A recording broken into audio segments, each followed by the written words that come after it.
Ready to go. All right. Okay. So this is the whole question of the qira'ats, these readings of the Quran that are around. The common Muslim conception is that there is only one Quran. Here's a quote from Fatullah Gulen, the head of the Gulen Society. He says the Quran is entirely reliable. It's not been tampered, altered, edited or tampered with since it was revealed. All Muslims know only one Quran, perfectly preserved in its original words. Yusuf Ali, he was the translator of the most popular version of the English Quran that's been around for a long time, since the 1930s. He says, so well has the Quran been preserved both in memory and in writing that the Arabic text we have today is identical to the text as it was revealed to the Prophet. Not even a single letter has yielded to corruption over the passage of the centuries. And Al-Hajjaji Jallah, who was a barrister from, I think is probably, printed in Lahore, but he sounds like he's African. He says the Quran is fully preserved and not a jot or tittle has been changed or left out. He said, taking over the words of Jesus in that. But the Quran that we have today was not written by Muhammad. A couple of reasons for that. First of all, Muhammad was illiterate. He couldn't write anyway. And also the Quran could not be completed until he breathed his last breath. And if you know the story of Muhammad, actually when he was on his deathbed, at one time he called for a pen and paper to be brought. And he may have had a revelation that he'd received and he wanted to write down. So right until the very last moment of Muhammad's life, the Quran could not be completed. And so consequently, Muhammad never saw it. And so he couldn't confirm that the Quran that was written after his life was the actual Quran. And he wouldn't have been able to read it anyway. Someone would have had to read it to him. But after he died, various versions were compiled. So under Abu Bakr, the first caliph, there was a version which was put together by Zayd bin Thabit and kept by Hafsa, one of Muhammad's wives. Under Uthman, he got a committee of 4 to put it together and destroyed all the other versions. But there were other versions that were around at that time. And you can see the map on the left-hand side. You can see at different times as Islam expanded out, different versions of the Quran were in circulation. So down in the bottom bottom corner, you can see Zayd bin Thabit had his version with 114 chapters. Up in the top here, Abdullah ibn Masud, Muhammad said, if you want to learn the Quran, learn from this man. He was one of 4 men. His version had only 111 chapters. He left out the first one and the last 2, saying these were prayers of Muhammad. These were not the words of Allah. Abu Musa al-Ashari in Basra added 2 extra chapters. They were called al-Hafth and al-Qala. And he said these should also be in the Quran. And then over here, Ubay bin Ka'b, who we'll meet later, combined a couple of chapters together and got 115 chapters. So right from the earliest days, the Quran was a contested book. People had different understandings about what should be in the Quran. As time went by... Let me just jump in here real quickly. If you go back to that, where do you get this material from? This is from the Islamic traditions, am I correct?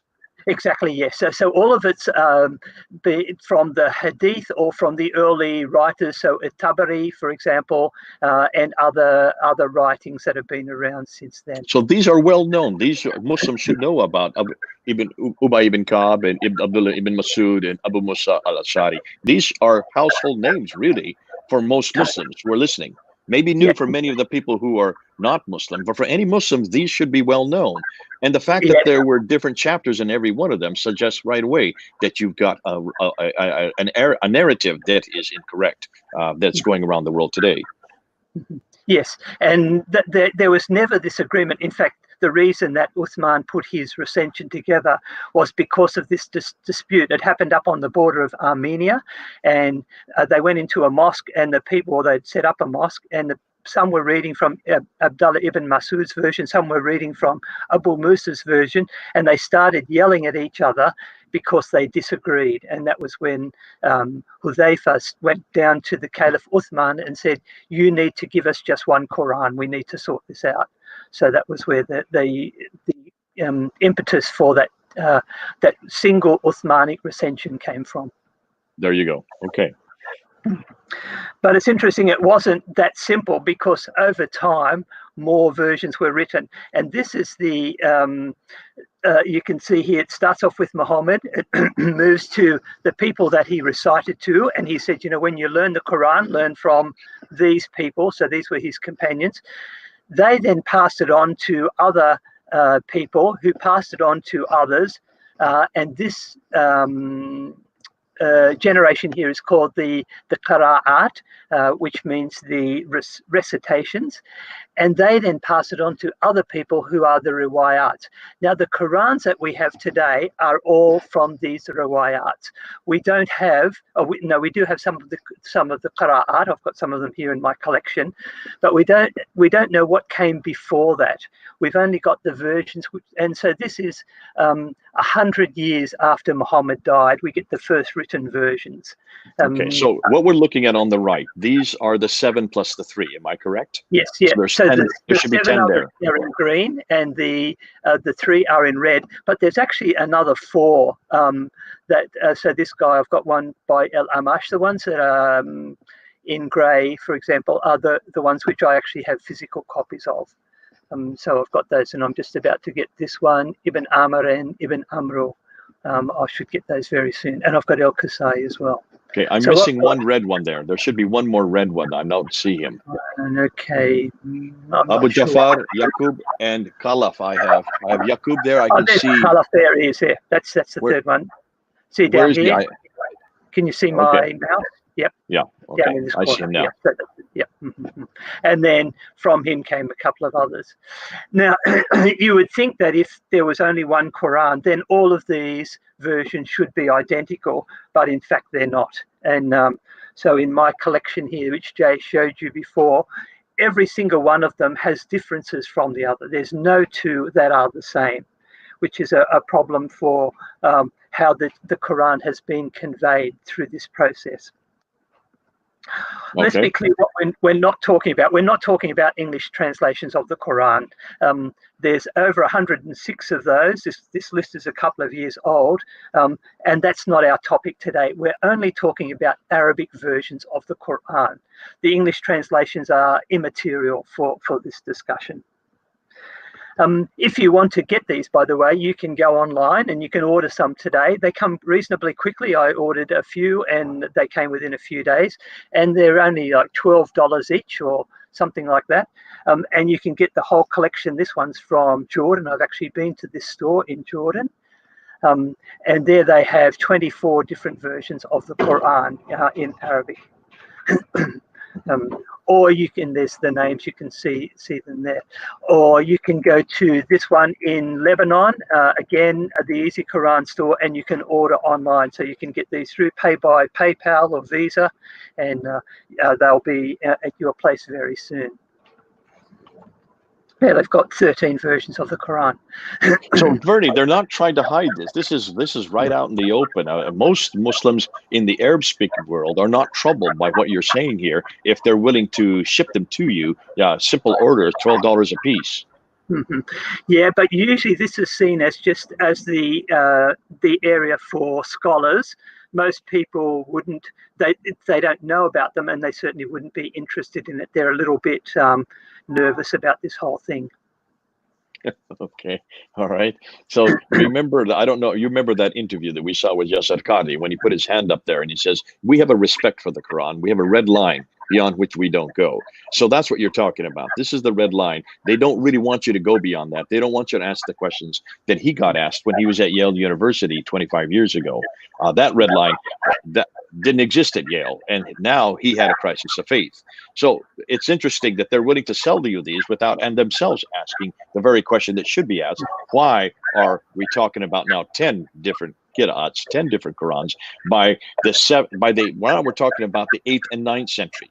So we're talking from 736 all the way up till 805. Or no, 844 actually is the latest of these 10. That's right. Yes. Yeah. The last one. Oops. I'll come back to that. Let's just look at the one from the chain of transmission. So, like with the Hadith studies, I'll always talk about the isnad, which is the chain of transmission. The Quran actually has every version of the Quran has its own isnad, and again, they're different.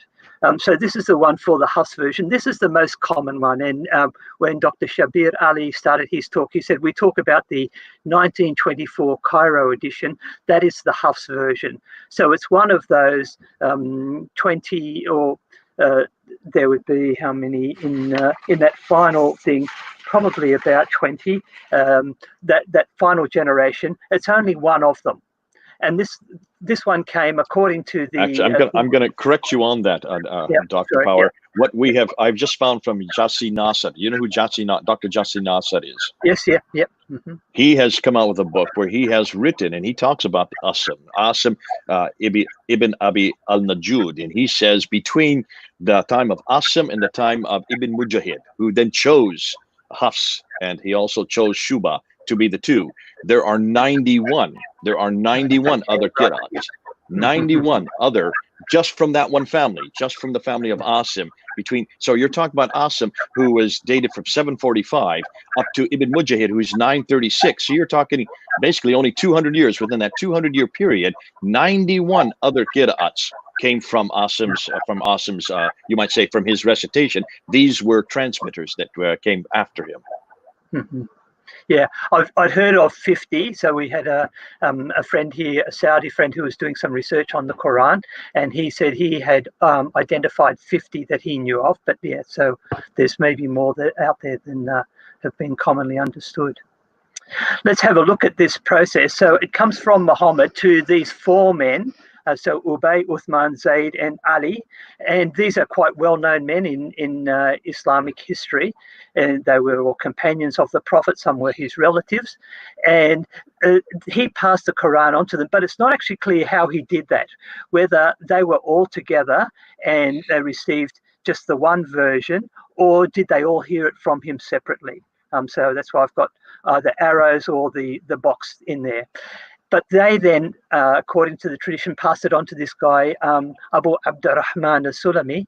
And he, again, we're not sure how he heard it from these four. Did he hear it from them one at a time, or did he meet with the four of them together? How did he receive it?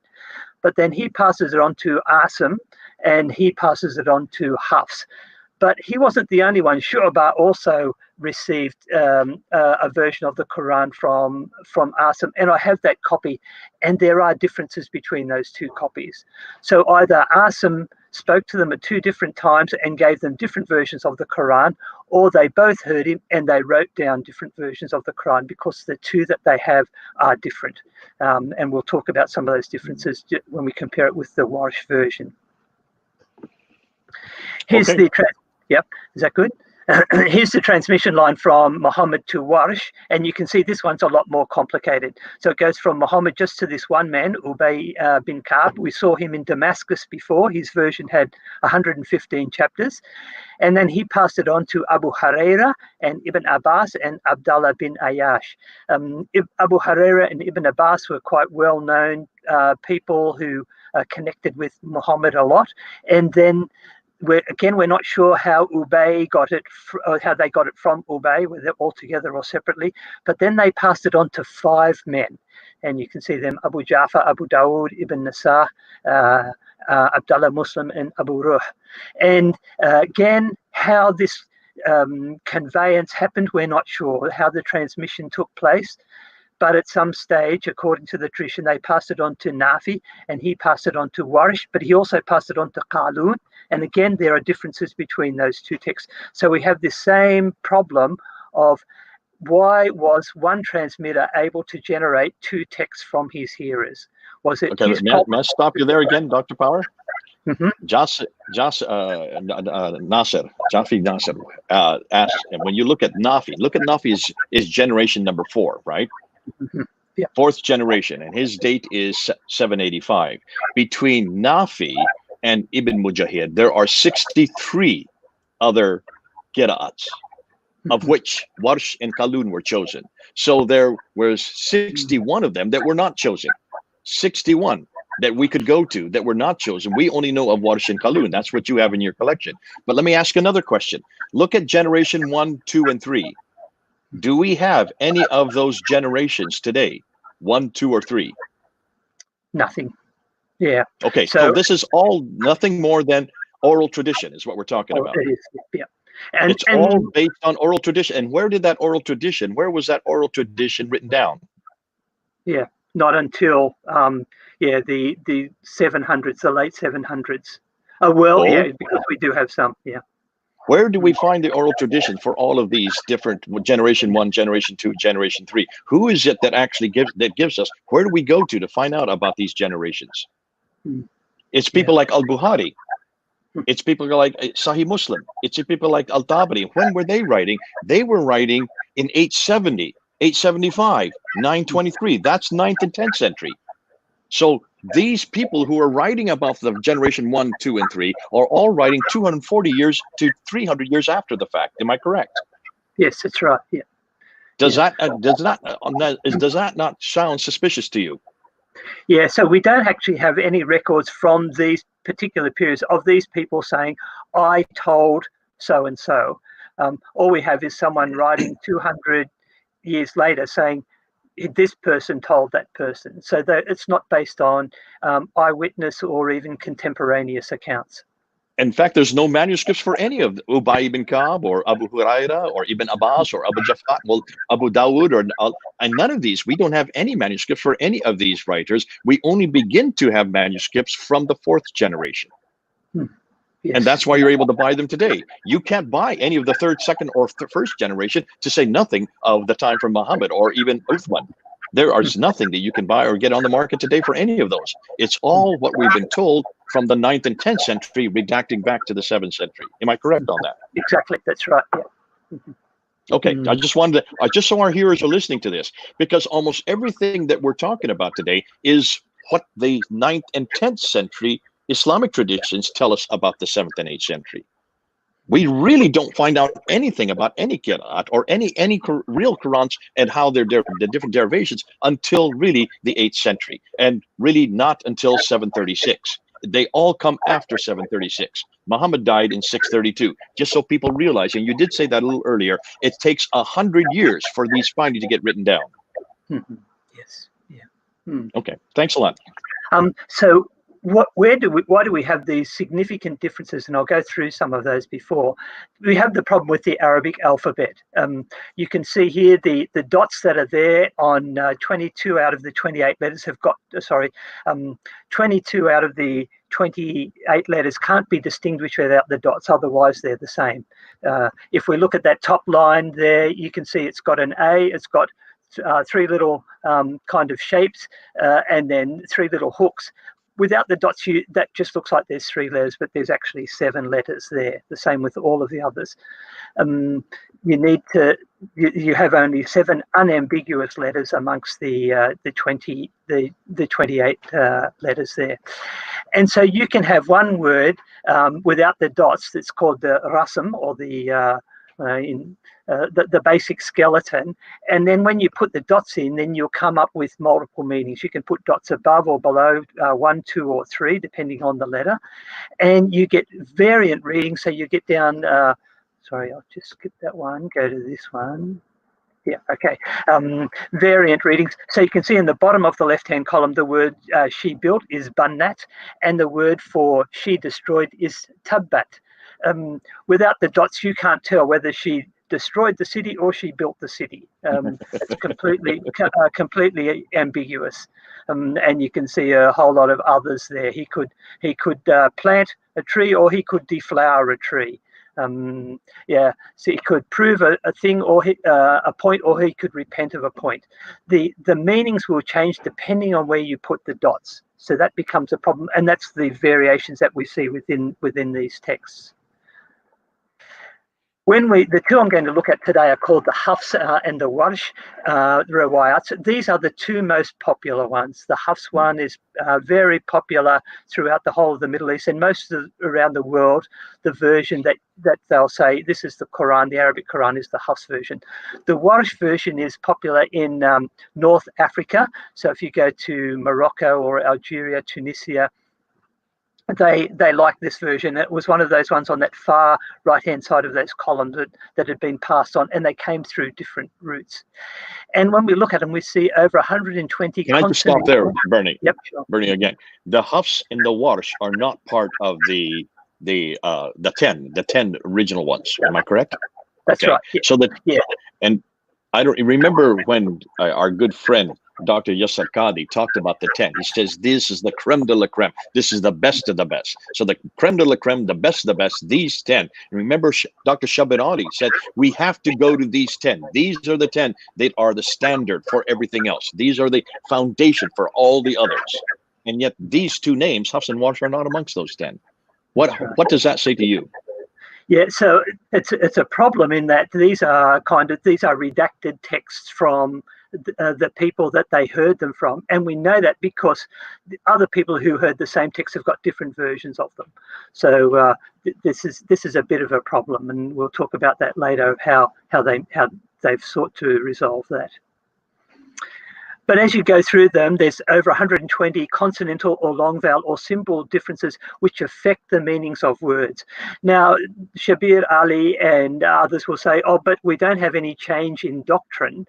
But that's not the point. What Muslims have been arguing for, 14 centuries is the Quran has never been changed. Not a single thing has been changed.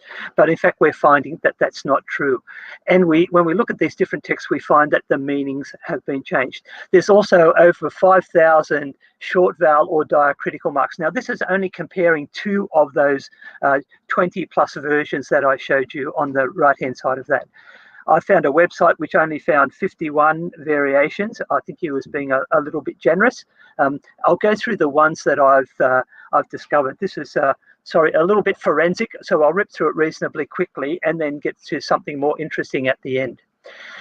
There's some of the differences have letters or symbols that are missing from the Hafs version, but you found in the Warsh version. Some have got symbols or letters in the Hafs version that are missing from the included or missing, and some have got the same number of letters, but they are different ones. So at some stage, a scribe has put down something. They've either included a letter or left a letter out or changed a letter. So those are the three options of those differences in the numbers of letters. Mm-hmm. And then you can also see changes in meaning. And you can see sometimes a noun gets changed to a different noun. Nouns get changed from singular to plural. A noun being changed from a noun to a particle or a preposition or a verb. A verb gets changed to a different verb. A verb changes from active to passive.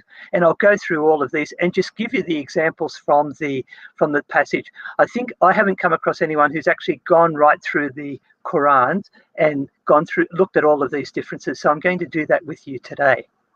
So here we have examples of changes in the meanings of nouns. So you've got the Hafs version there in the left-hand column, the Warsh version on the right-hand, and you can see even if you can't read the Arabic, you can see that there are different symbols. This one here has got a dagger aleph, this one lacks it. So this changes the word from an owner, Malik, to a king, Malik. This one, bird, is tayran, and this one is ta'iran, means flying. This is the one that's particularly important. The word for good tidings is bushra, and the word for proclamation is nushra. So this one, because it's got the dot down below, is the B. This one, because it's got the dot above, is the N. And they're different words. They don't have the same meaning. Every proclamation is good news, is not good news, and all good news is not necessarily proclaimed. Here's another one where you get the verbs changing from singular to plural, and here's the references. These are all taken from the Hafs version, and you can see there's the English versions there. Notice it's not consistent. Sometimes the plural is on this side, and other times the plural is on the other side. So it's not as though one of them saying all these words are plural and the other one saying they're all singular, but there's a mixture. I'll highlight the one at the top there. This one, this is about if you cannot fast, it says you can pay a ransom, and the word there is fidya, to and then fill in the gap, a poor person, miskinin, or poor people, masakin. Now, this has got important legal implications. For example, if in the month of Ramadan you can't fast for some reason, you can actually pay for someone else to eat. So it could be one person or it could be multiple person. But if you're wanting to make sure that you get the benefit from your gift, you should know who you should give it to or how many people you should give it to. The versions of the Quran aren't clear on that, and it needs the hadith for Muhammad to come out with a ruling. Could this be a doctrinal difference? Could this be a difference in practice? Right there would be something that Shabir Ali needs to look at, because depending on which one you go with, the Hafs of the Wars, it would change the doctrine. It would also change the practice. And also, like the four schools, you've got the Hanafi, Hanbali, Shafi, and Maliki. They are aware of these differences, and sometimes they will give different rulings based on the different readings. So it really has legal implications. Brilliant. Okay, thank you. Here's another one, changing from a noun to a preposition or a verb. And you can see two examples here. He made is ja'ala, and the maker is ja'ilu. So it goes from a noun from a verb to a noun. But this one at the bottom here is about the slaves, ibadun, or the word aindun. Again, you've got the difference here. This one that's got the dot below, which makes it a B. This one's got the dot above, which makes it a noon, an end. And it says these angels are either they're the slaves of Allah, they're either ibadu Allah, or they're ibadu Rahman or Aind Rahman. So it's talking about the position of the angels and whether they talking in the context of them being made or seen as female. Dr. Shabir Ali came back on that one. If you could go back to that one, 43:19, and he responded. He says, "Listen, this is not a change in meaning. Slaves are with Allah, and wouldn't you want to be angels? The angels are with Allah, and they are both slaves and with Allah simultaneously. So where's the problem here?" Yeah. So the problem is that the text has been changed. So at some stage, someone has got in there and put the dot in the wrong place, or moved it and put it somewhere else. So the fact is that somebody could actually change God's words, what you're saying. And we have reference after reference in the Quran, chapter 10, verse 15, chapter 15, verse 9, chapter 18, verse 27, which says that God, Allah, preserves his word. He guards his word from any corruption. So here you're seeing an example of corruption. Almost every one of these is examples of corruption. The fact that there are so many thousands, we're up to now 93,236 of these corruptions, shows that it's not very good guarding, is it? No, not at all. Yeah. It's very much, and as I said right from the very beginning, it was a contested text, and it still remains so. Changing to different verbs, and you can see here the first one there, number two, did they lie or did they disbelieve? Again, difference in meaning between those two. Did they actually actively misrepresent something, or did they disbelieve it in their hearts and not necessarily take any action? So difference in meaning. The last one, number 5, he fought is qatala, means he fought against somebody, and qutila, he was killed. So it says many a prophet fought or many a prophet was killed. So the meaning is quite different there. Changing a verb from active to passive, highlighting number 3, that is yudhilla, yudhallu, someone being led astray, or yudhillu, yadhillu is he leads astray. So we're talking about someone who is a perpetrator of injustice in leading others astray, or someone who is a victim of injustice being led astray. So the significant the change. One does the action, one receives the action. So that would have a completely different meaning, as you're saying. Mm-hmm. So what happens is they then change all the nouns around so it fits in. The noun that was the subject then becomes the object of this. So it has implications. Here's another one. The very top line there, you can see this one here is we will forgive is naghfir, and the Warsh version says it will be forgiven, yughfar. But in the Hisham version, they actually come up with a third option, which is tughfar. So you've got three different versions of this same word, because without the dots, it could be any one of those three. So they're all equally plausible suggestions that could go into the text. So it's not as though it's unambiguous in any way. Okay. This one, changing verbs from first person singular to third person singular. So the one that's highlighted there, he saved us, is anjana. And the Warsh version says, you saved us. It says anjatana. And the Hafs version there has got 1, 2, 3, 4, 5 letters in it. The Warsh version has got 1, 2, 3, 4, 5, 6, 7 letters in it. So they've actually infixed an extra couple of letters to kind of fit in what they thought made sense in that version of the Quran. Changing words from first person plural, we, to first person, second person, or third person singular. So this is basically changing from we's to you's. In the Quran, about 25% of the time that Allah speaks about himself, he calls himself we.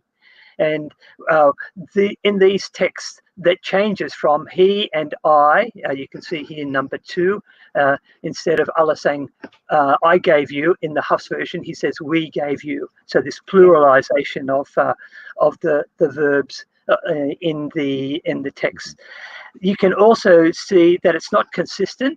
So sometimes you've got about equal number of times Warsh uses the we construction and Hafs uses the we construction, and they switch over. Sometimes here it goes he punishes to we punish, and another one we punish to he punishes. The switches are being made. There's no consistency. Yeah. So these are all referring to God in both cases. These are all referring. Yeah.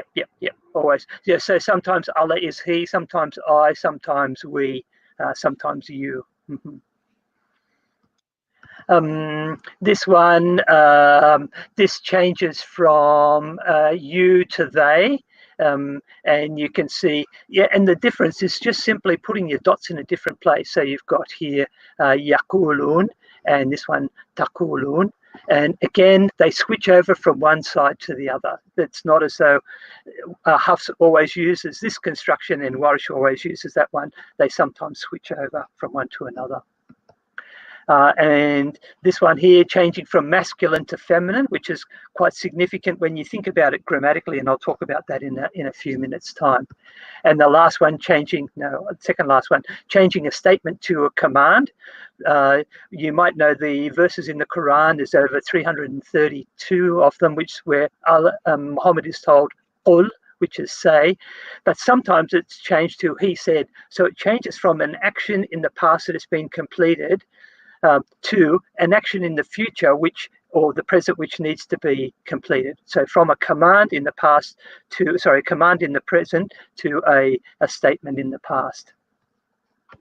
And the last one, where there's actually no change of meaning in the word. So you've got a word and it's kind of a synonym of it, but sometimes these synonyms actually do have a difference. So you've got here the word nabi, and this one here is nabi. This one's got a hamza in it, and you can see down the bottom, sometimes putting a hamza in actually changes the meaning of a word. So it's, again, significant, although it's not significant in this particular case.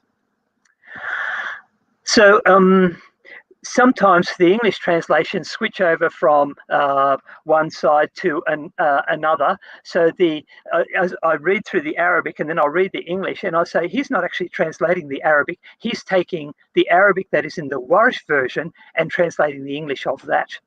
And Warsh does the same thing. So it's and that's the problem of the translators, not of the text. But they read it through and they think, oh, this doesn't read well, so I'll just take the Arabic text from that one and translate that, even though that's not in the text that's on the column beside them. We see some instances. Now, can I just stop you, Bernie? Have you noticed that you've noticed that the English translators tend to use only the Hafs and the Warsh? Have you noticed any of these translators that use others like Rao or Kulun or Al-Duri or any of the others? No, I haven't. I haven't come across those. The only versions of those ones I've been able to get have been Arabic only. Okay, and they're always from Warsh or Hafs, the ones that you've come across. Yes. Okay. Yes. Yeah. Sometimes there's grammatical corrections. I teach Arabic grammar at my college, and one of the things I give my students a text of the Quran and say, there's a grammatical error in that, can you find it? And they'll go through, and in these ones we've got a couple of cases here where you get a masculine verb with a feminine noun, and you should always have correspondence of gender between those. And in one version, it could be the wrong, but in the other version, it's been corrected. And we find that as we go through all of the different qira'ats, we often find that they're correcting the mistakes that were in the other ones. So I've found about 100 grammatical errors in the Hafs version of the Quran in the Arabic text. 100 grammatical mistakes in the Hafs version. Yes. So they're not following the rules, and sometimes these rules are followed in other places there, but not in that particular instance. So again, there was a lot of flexibility in the way that they presented the Arabic. It's not the kind of perfectly consistent Arabic that we would expect to find there. Wow. So this. I mean, we're at the very end. I would like to ask you some questions about Hafs, but that's fascinating that already you have found, because grammatical rules suggest human manipulation right through. Allah would not make this mistake. But let's get back to that. We'll come back about what you're doing here. So those ones that I've just showed you are the 128 consonantal or long vowel differences which will affect the meaning. But as you go through compare the two Qurans, initially I started off, I thought I'll mark every difference that there. After 2 pages I gave up. And you can see these are some of the differences. You get hamzas. This is that little hook kind of shape here. Where are we? Here, that's being omitted. The hamzat al-wasl, a symbol at the beginning of a word, a different shape, the alaf maksura, and a whole lot of different things. There's so many of them that I just gave up. I was finding this is the first. Whoops, it should be. Oh, I haven't done that. So these are just 10 that I picked out at random, but I'd started right from the very beginning. I was finding an average of one short vowel or symbol difference every verse. So I was on the conservative side and saying it's about 5,000 because there's 6,000. There are 6,300 verses in the Quran. So you're being conservative by saying 5,000 differences. Yes, yeah. Yeah, and they're there. And again, I'll talk a little bit about how often this is. But you can find them in every single one of the versions that I've got. So this is a comparison between the Hafs and the Warsh version, the one that I just went through. You can see the 2 dots above or 2 dots below. This is the Aduri version. I got this one in Sudan when I was teaching there. You can see the word kabirun that's circled, and this one's kathirun. Kabir means big, kathir means a lot. The Ruh version, the word is yuqbalu, to be accepted, and it's actually grammatically incorrect, but the Ruh version corrects it and puts in the proper one. So it's a feminine verb, which it should be because it's referring to a feminine noun for intercessor.